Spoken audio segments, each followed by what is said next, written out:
Jesus is standing here saying, I am the one who brings you out from slavery. I am the one who brings you out from all of your turmoil and all of your work. And I am the one with the mighty hand. And I am the one who is actually Lord of the day that I've commanded you to keep. Pretty radical and very liberal. You said people not reading the Bible. Verse 25, it just struck me that when Jesus is speaking about reading what David has done, he doesn't say, have you ever read what David did?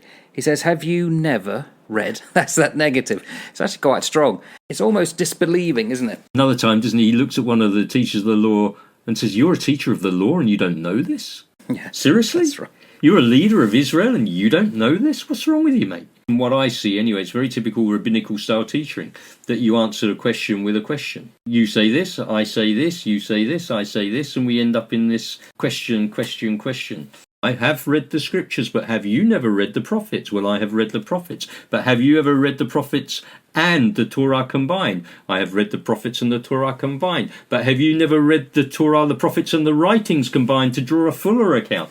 I have done all of those three things. But what I say to you is, have you never read that in contrast or in connection with? And off they go. And the conversation just flows and flows and flows and flows. Thank goodness that Mark only gives us a snapshot of it, because I suspect that the conversation would have been much longer than this. Also, with this passage, this whole thing, it's obvious that at this point, what Mark is saying is that Jesus was tailed. There were people following and making note of this, because he was no longer in a synagogue. He was walking about. He came to pass that he went through the cornfields. As you read it, you could overlook this. It's getting to almost now a continual conflict. Everything that Yeshua and the disciples do, the Talmidim, the Pharisees are going to have to say something about it. Yeah, they are. Tension. Builds a tension, but also remember this.